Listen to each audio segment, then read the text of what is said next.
সময় খুব মূল্যবান। Time is more valuable to everyone. একটা প্রবাদ আছে, time and tide waits for none.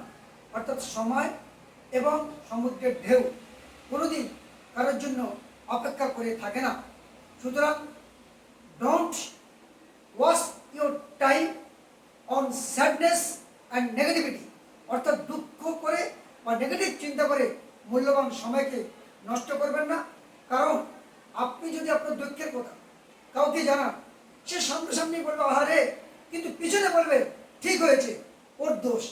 সুতরাং এই মূল্যবান সময় একদম নষ্ট করবেন না।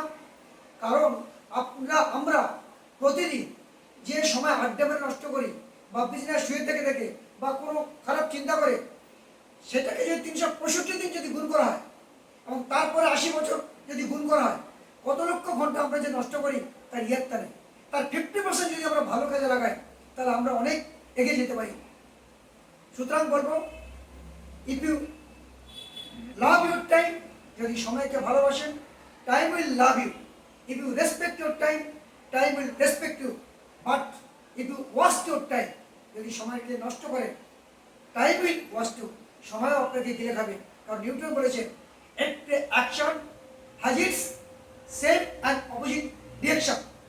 আর সময়, ইফ টাইম ইজ লস্ট, যদি একবার ইট ইজ লস্ট, যদি একবার হারিয়ে যায়, it will never come back. এটা কখনো ফিরে আসে না। It is lost forever. এটা চিরদিনের জন্য হারিয়ে যায়। সুতরাং বলবো, by taking the right decision at the right time, at the right place, then we can reach our right destination. অর্থাৎ সঠিক সময়ে যদি সঠিক সিদ্ধান্ত নিয়ে সঠিক দিকে যদি আমরা এগোতে পারি, তাহলে আমরা সঠিক জায়গায় পৌঁছতে পারি। তাই সঠিক সময় সঠিক সিদ্ধান্ত নেবেন, সবাইকে কাজে লাগাবেন। ধন্যবাদ।